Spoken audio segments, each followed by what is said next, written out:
저도 한전 그 전력연구원의 이종민이고 김동호, 김재성, 김종진 회원님께서 같이 있습니다. 아시겠지만 그 한전에는 그 두 개 유닛대 그 동해화력 그 순환이동축 보일러를 갖고 있습니다. 200메가와트 두 개고 이거 이제 국내에서 가장 최대로 운영이 되고 있습니다. 국내 무연탄을 사용하고 있는데 비교적 무연탄이 그 연소성도 나쁘고 입도도 굉장히 좀 안 좋아서 여러 가지가 애로사항이 있었습니다. 이 동해화력 98, 99년도에 각각 1, 2호기가 상업운전이 수행이 돼서 현재는 비교적 잘 돌아가고 있습니다. 전체 그 구성은 연소로 사이클론 통해서 루프실 통해서 그 순환하는 고리가 하나 있고 사이클론 일부에서 바이패스해서 여기 외부 열교환기를 거쳐서 다시 이렇게 들어가는 그러한 순환 룩을 갖고 있습니다. 뒤에는 일반 보일러 백패스하고 똑같고요. 이 사이클론이 3개가 이렇게 파라렐로 이렇게 구성이 되어 있는 그러한 시스템입니다. 그리고 이 아랫부분에 들어온 그 석탄의 회를 처리하는 그 회가 건식으로 나와서 열교환을 거쳐서 배출되는 유동층 그 회제 냉각기가 있습니다. 동해화력은 이렇게 구성이 되어 있습니다. 근데 이 앞서서 그 말씀 보여드린 이 회제 냉각기가 연소로 해서 배출되는 회 사이즈라든지 그거에 따라서 굉장히 그 유동 조건이 안 좋아지는 그런 경우가 있습니다. 그래서 이런 뭐 유동층 외부 열교환기 요 안에 그 보면은 운전을 장시간 하거나 상황이 안 좋을 때는 요 안에 이런 큰 덩어리의 클링커라든지 보일러 튜브내 여러 가지 클링커 덩어리들이 껴서 이것이 굉장히 성장을 해서 운전 중에 요 보일러 노즐 쪽을 막아서 비유동을 발생을 시키거나 운전을 전체 그 조업을 낮춰서 이거를 깨끗이 청소하고 다시 운전을 하게 하는 그러한 여러 가지 그 문제를 야기하고 있습니다. 그래서 이러한 그 문제를 그 해소하기 위해서 비교적 그 사전에 진단을 하고 그다음에 어떻게 하면은 이것을 깨거나 아니면 비유동을 해소할 수 있을까라는 것이 본 연구의 시작점이었습니다. 그래서 가장 중요한 거는 일단 FB 동해화력 그 FBAC의 그 구성 시스템 구성이 일단은 좀 특이하다는 그러한 상황입니다. 일반 그 유동층에 사용되는 그 공기 윈드박스 자체에 어떤 그 디스트리뷰터 그 노즐이 박혀 있는 게 아니고 요게 이제 FBAC 본체고 요 아래로 공기 이런 헤더가 9개가 이렇게 지나갑니다. 그리고 그 헤더에 노즐이 양방향 이렇게 묶여갖고 각 공기 헤더의 공기량을 조절하면서 유동화를 시키는 그러한 윈드박스 구성체로 되어 있습니다. 그래서 요 아래에 공기 헤더가 들어가고 요게 노즐이 박혀 있는 그런 형태입니다. 또 하나는 이 공기 헤더가 9개가 FBAC에 있는데 이게 매뉴얼로 이렇게 손으로 조정을 하고 또 유량도 일반 로컬에서 보고 조정하는 그런 좀 약간 뒤떨어진 방식이었습니다. 그래서 이거를 좀 자동화하고 직접 눈으로 보고 자동 조절을 할 수 있게끔 하는 것이 중요하다고 할 수 있겠습니다. 그래서 저희 쪽에서는 이러한 FBAC를 비슷하게 이제 실험실적으로 구성을 했습니다. 요 위쪽에 이제 호포를 놔두고 여기서 이제 FBAC로 떨어지는 그 입자의 양이라든지 입자 사이즈라든지 이걸 모사를 하고요. 이쪽에 연소로 해서 배출되는 AC라고 생각을 하고 이게 이제 FBAC 흘러서 밖으로 나가는 이런 형태로 구성을 했습니다. 노즐도 각 그 헤더를 구성을 해서 요 헤더에서 요 유동층 노즐에 연결을 시키고 각 헤더의 공기량을 조절할 수 있게끔 구성을 하였습니다. 또 하나는 저희가 유동 진단을 하는데 실제 그 상업 운전 시스템에서 어떤 반응기 안에다가 어떤 그 센서를 집어넣거나 뭐 벽을 뚫어서 여러 개의 그 센서를 박는 것 자체가 굉장히 좀 어려운 그러한 작업입니다. 그래서 가장 그 심플한 거는 각 들어가는 공기 헤더 쪽에 어떠한 그 프로퍼티를 측정을 해서 요 공기 헤더가 미치는 그 유동 영역을 갖다가 해석하는 그러한 방식으로 좀 심플한 방법으로 접근을 했습니다. 그래서 실험실적으로 공기 헤더 위에 그 프레셔 그 센서를 달았는데 이 프레셔는 일반 그 프레셔 재는 건 아니고 프레셔 자체가 그 플럭체이션하는 그 변화량을 재서 그 도출에 그 지시해주는 그러한 프레셔 센서입니다. 저희가 그 실험을 이렇게 쭉 하다 보니까 궁극적으로 유동화가 굉장히 잘 될 때는 이쪽에서 떨어지는 것이 골고루 섞여서 이쪽으로 나가는 그러한 현상을 보여주고 있습니다. 이럴 때는 이제 기포가 적당하게 올라가서 터지고 하는 그러한 그 액션이 일어나고 이 액션 때문에 이 공기 헤더에서 들어가는 공기 그 양이라든지 유량 자체가 어떤 그 이쪽의 프레셔에 대한 신호를 각 영역에서 받아갖고 그 프레셔들이 이렇게 좀 플럭체이션을 하는 그러한 형태를 나타내고 있습니다. 그런데 이거 한번 클릭 좀 해주시겠어요? 그런데 유동화가 어느 경우에는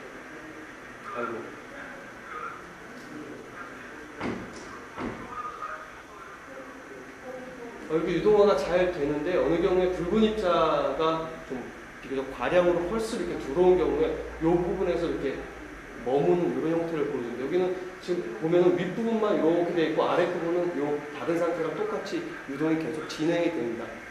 그리고 비교적 이쪽에서 보면은 요 아랫부분은 기포가 이렇게 계속 생기는데 요 윗부분의 붉은 입자층은 비교적 좀 같은 유속에서 깨지 못하는 그러한 현상이 좀 일어나고 있습니다.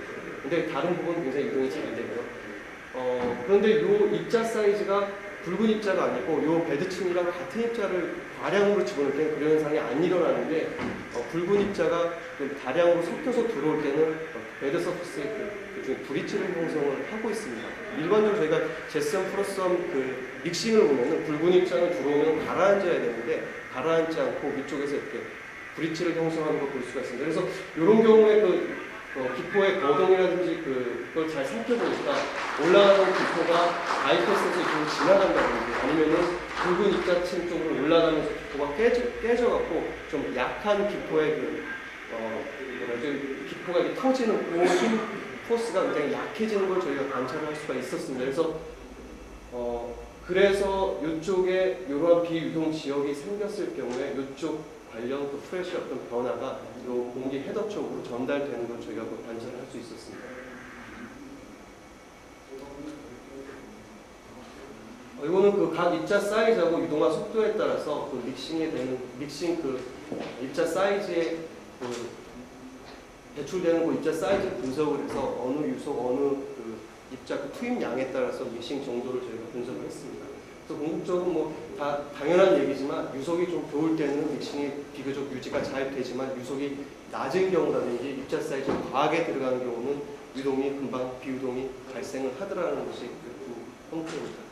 아까 요거는 이제 압력 변동에 대한 변화량을 갖다가 저희가 센서가 이렇게 신호를 주는데 유동이 잘 될 때는 이렇게 전반적으로 전체적으로 플럭체이션이 일정하게 일어나고 있습니다.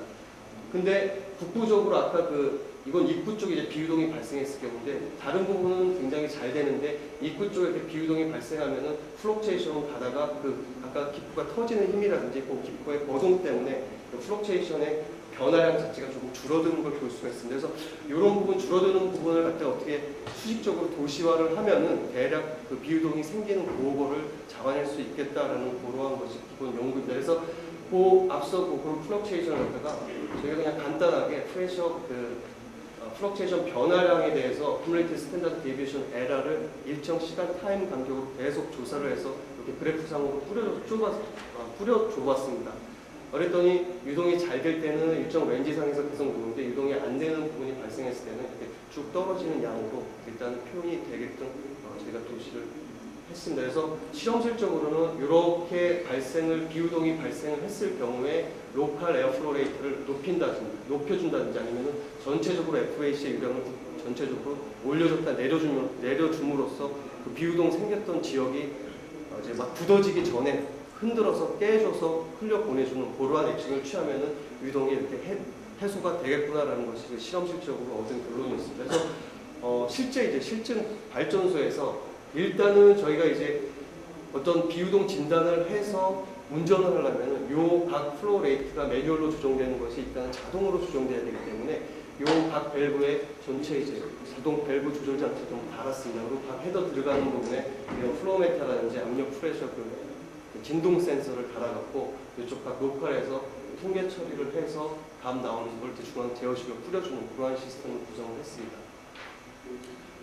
또 하나는 이제 동해화력 같은 경우에 요 FBAC라는 부분 실제 이제 발전소들이 대부분 다 그렇겠지만 크게 이제 팬이라든지 블로어 자체의 구성을 갖다 굉장히 미니마이즈하는 그러한 설계로 보통 설계하고 운영하고 건설을 하고 있습니다. 그래서 동해화력 같은 데는 프라이머리 에어프레임이 있고 그다음에 세컨다리 에어프레임이 있고 그다음에 이 FA 팬이라고 해갖고 FBAC 실폿 그러니까 이 룹실 그다음에 FBH 쪽에 전부 세 개가 연동이 돼서 한꺼번에 들어가는 그러한 시스템으로 구성이 되죠. 이거는 비교적 그 유량 자체를 바꾸지 않고 운전을 하기 때문에 그러한 그 통합 시스템으로 해서 고정식으로 운전을 하는데, 그런 경우는 들어가는 그 코올의 입자라든지 배드메테리얼의 입자 사이즈가 고를 경우에는 가장 좋은 시스템이긴 하지만, 이 입도가 수시로 변하는 경우에는 이 FA 자체도 어느 정도 각 개별적으로 운전을 해줘야 되는 그러한 어려움이 있습니다. 그래서 저희 쪽에서 이 FA 자체를 이제 전체적으로 다 측정하고 분석을 하고 해서 전부 FBH2로 들어가는 부분에 유량하고, FBH는 아까 말씀드린 대로 사이클론 밑에 외부 열교환기 때문에 각 3개가 달려 있습니다. 그래서 FBH로 들어가는 공기량하고 요 조종하는 요 밸브를 전부 자동으로 바꾸고, 또 실포트 쪽도 마찬가지고, 실포트는 그러니까 룹실 쪽은 여기 보면은 사이클론 떨어져서 요 그 연속으로 넘어가는 부분인데, 요 아까 그 애견 쪽에서 그 설명해 주신 그런 부분과 마찬가지로 2개로 이렇게 조정하게 돼 있습니다. 그래서 요거 6개의 MOV하고 유량을 측정을 해서 전체 FA를 분석을 해봤습니다. 요거는 저희가 이제 장기적으로 FAC에다가 이런 장치를 해놓고 한 1년 정도를 저희가 이제 모니터링을 한 결과를 좀 이상 징후가 있을 때만 저희가 분석을 해봤습니다. 이상 징후가 없을 때는 앞서서 보초한 바와 같이 9개 그 공기 헤더의 그 이동, 이런 프레셔 플럭체이션이 비주얼 고르게 가는 것을 저희가 볼 수 있습니다. 이제 고르게 가는 걸 볼 수가 있는데, 일부 이제 이거는 FBAC 자체도 좀 앞서 그 말씀은 안 드렸지만, 이렇게 요 7번째까지는 이제 핫존이라고 해서 벽이 하나 있고, 벽을 넘어서 이제 8, 9번 쪽으로 애쉬가 플로어가 형성이 돼서 지나가죠. 여기는 매뉴얼로 좀 조정하는 부분이 많아서 이거는 유량하고 압력 프레셔 요 변화하고 좀 그런 형태입니다. 비유동이 일어났다기보다는 이거는 유량 조절이라든지 강제로 어떤 조절을 해서 일어나는 그런 압력 변동입니다. 근데 저희가 그 어느 경우에 그 유동 상태가 굉장히 안 좋아진 상태가 있어갖고, 그때 그 데이터들을 좀 분석을 해보니까, 이 경우에는 유량이 지속적으로 들어가다가 유량을 높여주는 그러한 그 액션을 취하는데도 불구하고, 유량이 높아지는데도 불구하고 압력 플럭체이션 변화가 이렇게 지긋하게 떨어지는 이런 것을 볼 수가 있습니다. 특히 이런 부분에서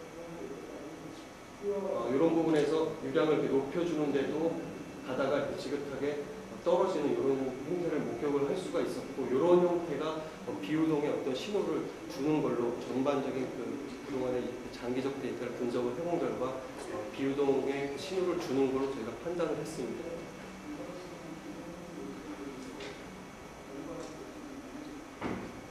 특히 이제 이런 부분 같은 경우에는 유속을 올렸는데도 불구하고 쭉 가다가 쭉 하고 떨어져서 아까처럼 그러한 현상을 나타내는 걸 볼 수가 있습니다.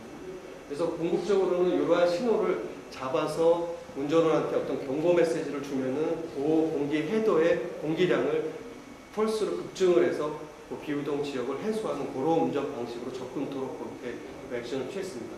요거는 저희가 그 FBAC 구성인데, 아까 말씀드린 이렇게 FBAC 유동화 단면인데, 이 안에 막이 하나 있습니다. 중간에 이렇게 월이 하나 있었고, 여기서 한쪽 여기 연소로 해서 애쉬가 넘으면 여기서 일단 열견하고 이쪽으로 한 번 더 건너서 이쪽으로 빠지는 그런 형태로 되어 있습니다. 전반적으로 동해안역 같은 경우 보면은 대략 현재 운전되는 그 UMF 정도로 환산해보면 4.8 UMF 운전이 되고 있습니다.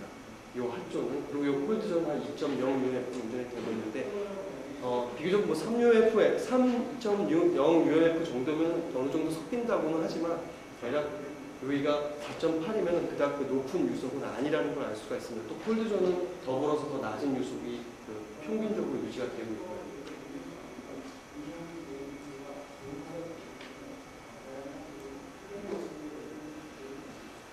이 부분은 저희가 그 아까 F에 물려있는 그 실포트, 그러니까 룹실 쪽, 요건 이제 동해 쪽에서 실포트라고 불러서 저희가 실포트라고 썼는데, 사이클론 넘어서 이렇게 넘어가는 부분의 유량을 계산을 해보고 측정을 해보니까, 요 사이클론이 3개가 있고 각 여기 들어가는 유량이 하나, 2개 있어서 1, 2, 3개 각각 2개씩 있는데, 유량의 그 조정 폭이 굉장히 넓게 운전되는 걸 볼 수가 있습니다. 대략 요 UMF로 환산해보면 13에서 한 20 UMF로 고정돼서 운전이 되고 있고, 사실 요거는 요 부분 쪽은 좀 줄여서 내릴 수 있는 그러한 포션이 있어갖고, 이러한 FA의 그 최적화를 위해서 이거를 쭉 줄여서 한 10UF 정도로 운전하는 것이 좀 바람직하다라는 것이 본 연구의 그 결론입니다. 왜냐하면 여기 사실 유량을 줄여주고 여기 유량 남는 걸 갖다가 아까 FBAC의 그 로컬 조정할 때 유량을 더 넣어줘야 되는 그런 문제가 있어갖고, 이런 유량을 좀 줄여주는 그런 역할이 필요하다고 하겠습니다. 이건 FBH 쪽의 유량인데 FBH도 마찬가지지만 3개의 유량이 고르게 들어가는 건 아니고 전체적으로 편차를 갖고 운전하는 걸 알 수 있습니다. 그래서 전반적인 그 상업 운전에 있어서 그 유량, 특히 FA 쪽, 룹실이라든지 FAC라든지 FH의 유량은 실질적으로 로컬에서 재고, 그다음에 로컬 쪽에 컨트롤이 필요한 걸로 그렇게 알 수가 있었습니다. 그래서 결론적으로는 저희가 이러한 그 전체 그 FA 전체 들어가는 시스템에서의 그 FA 총괄 그 관리하고 아까 말씀드린 FBAC 쪽에 각 그 공기 해도 들어가는 양, 그다음에 그 공기 해도 들어가는 양을 조절할 수 있는 작동 밸브, 그다음에 진단할 수 있는 압력 프레셔 그 양을 갖다 이렇게 전체 그 운전원 창으로 이렇게 띄워주게 됩니다. 이 운전원들은 이 창을 사실 관리하는 건 아니고 이 운전, 이 MOV 그 모터 그 궤도를 조정해서 이 유량을 조절할 수 있고요. 이건 이제 각 내부 이제 프로그램들인데 결론적으로는 아까 그 FBH로 들어가는 공기 헤더가 9개가 있는데 9개 중에 아까 그런 현상, 그 유량이 일정한데 갑자기 압력 그 변동폭이 갑자기 줄어들거나 하는 그러한 거를 다시 한번 이제 분석을 하게 되거든요. 프로그램 안에서 그 뭐 기울기라든지 그걸 실시간으로 계속 조절해서 그런 현상이 일어났을 때 여기처럼 알람을 딱 주게 돼 있습니다. 유동 P8이라고 하면 여기 밸브 8번째, 공기 헤더 8번째 부분에 뭐 비유동 발생이 의심된다라는 알람을 주면 운전원은 8번째 공기 헤드의 공기량을 이제 급증을 해서 해소를 하고 다시 원상태로 돌리는 그러한 운전 방식으로 지금 접근을 하고 있습니다. 그래서 결론적으로는 이런 FBA 쪽에 특히 그 상업 운전 쪽에서의 그 FA를 이용하는 그 기포 유동층 부분에서는 궁극적으로 이런 그 비유동 진단이 필요한데 내부적으로 어떤 시스템 안으로 들어가는 그 공사보다는 이렇게 공기 헤더 쪽으로 구성된 시스템이면 헤더 쪽에서 진단을 하고 그 헤더의 공기량을 조절함으로써 해소할 수 있는 방안이 있더라는 것이 그 연구의 결론이었습니다.